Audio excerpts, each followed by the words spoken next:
When you were going well, you talked about how the team just made a commitment to defend.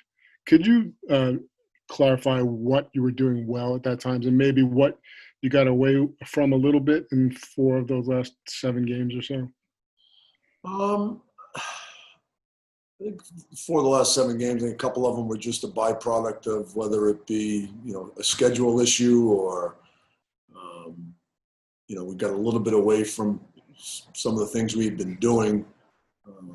But, overall, and again, I want to focus on all the things we had been doing well. I think overall, we just made a little bit more conscious effort to realizing how important defense was. I also think, and I've alluded to this quite a bit, I just think in general we all just found a new level of trust in each other. And I thought that just gave us a much better chance to be sound structurally defensively. Morning, Coach. I know that the league is an analytic league, but something that you can't possibly put a number on is playoff hockey, third period, Rangers tied, come off a big penalty kill, the adrenaline that crowd adds to the team for the next 3-4 shifts. Playing in a completely unemotional, venue, how do you guys handle that, if at all? Well, it's going to be a challenge for everybody. So our challenge is going to be no different than all the other teams in this playoff situation. So that's going to have to come from, the desire and the will to win hockey games. And I think internally, regardless of the crowd, I think when you do have a successful penalty kill at a key time, I think human nature kicks in for both teams. I think obviously gives the team that just killed the penalty a jolt.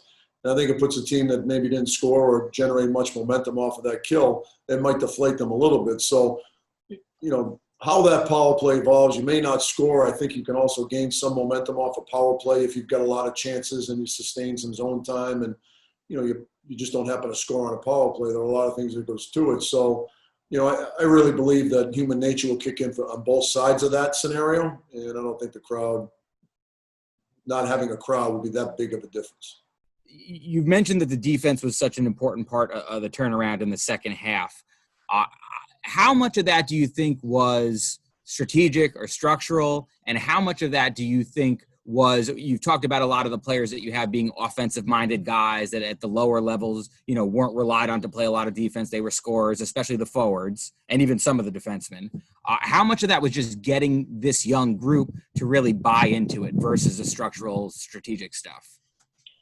I think the buy-in piece and the trust factor was a lot bigger part of it. Guys just growing and evolving and understanding what it takes to have success in the National Hockey League level. Or maybe we were teaching a little bit better. Maybe they were getting our message a little bit louder and clearer. But I think overall, I really believe it was just the evolution of a bunch of guys having better, understanding of what it's going to take to have success in the National Hockey League. And I go back to the fact that you can't play good team defense if you don't really trust each other. And I thought that our guys found a new level of trust amongst each other after the new year. Where do you think your guys are in terms of game readiness? Sorry, you've got a game in 2.5 weeks or, about that. Where are they? Is this training camp conditioning for them, or are they way ahead of that? That's a good question, Larry. I think we're trying to find that out. And at the end of the day, we're probably never going to be in the shape or condition we were out of the gate the way we were when the season ended. But every team's going to be in that same situation. Our goal is to be in better shape than the other 23 teams. Everything's relative, and we've got to find a way to get there in the next 2.5 weeks. I have liked what I've seen the last 2 days. I love our energy physically. I love our enthusiasm mentally.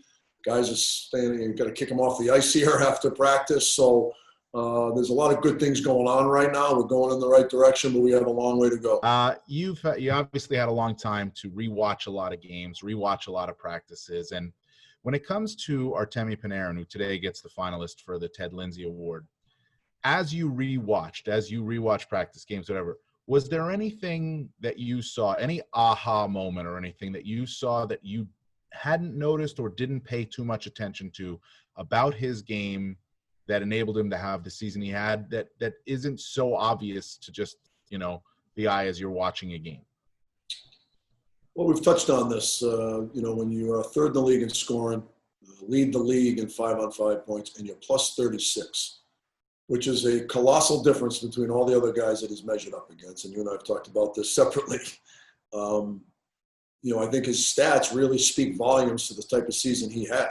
And everybody pays attention to his offensive skill set and his wizardry, but the little things he does in the D zone. I remember putting him on the ice when we were up by a goal early in the season, 6-on-5, and he looked at me like I was crazy.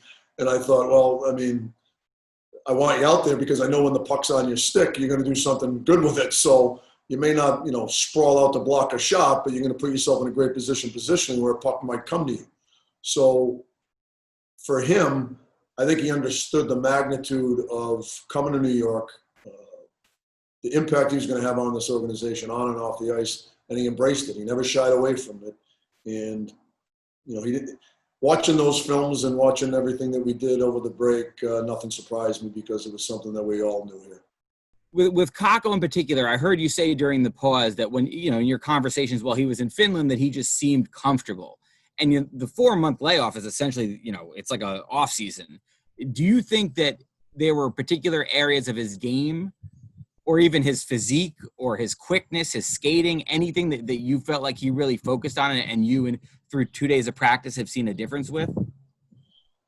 It's more the mental piece of it, and I've said this a lot about him. When you're 18 years old and you move to a new country you've never lived in, and it's your second language, and you're playing in a league you've never played in, and it's just so, and the expectations are what they are for him. It's just, there's just so much to it, and you're living with a family, and, you're the youngest guy on your team, and there's just so many hurdles for these young players that they face, not just him, but, it's not a coincidence that Jack Hughes had similar numbers, and you hear similar situation to what went on in New Jersey. So I just think it's just a guy who's going to come back and feel more comfortable and realize what this is going to entail and what it takes. He knows everybody. He's more comfortable with everybody personally. He's more comfortable with people professionally. And I just think it's just the development of a young, really good hockey player. I know we ask you a lot about the goalies, but one of the things that's got to be very difficult as a coach, and you're not alone in this, there's probably half the teams that are returning that don't have a set number one that they are guaranteed to use in game one or that they play. So I was wondering, what's the checklist that you go down to evaluate? Because you don't have 6 exhibition games here, and you're using 5-on-5 scrimmages at the end of practice. You might have an inter squad scrimmage, but what's the checklist you go down to evaluate who starts? There's one line I look at: who's stopping the puck. That's the checklist. And I don't know enough about the position other than when the puck's going in the net and when it's not. And obviously, we're very fortunate to have Benoit Allaire here as our goalie coach. He certainly will give me his opinion and the way things are going. But we're going to play like I said, we're going to scrimmage quite a bit, so we'll get a feel what these guys are going to look like in game-like conditions, which is going to go a long way in deciding how we're going to approach the first game. That being said, it's not just about what we see in these next 2.5 weeks. The regular season is going to play a role in who's going to get the nod. Yeah, hi, Dave.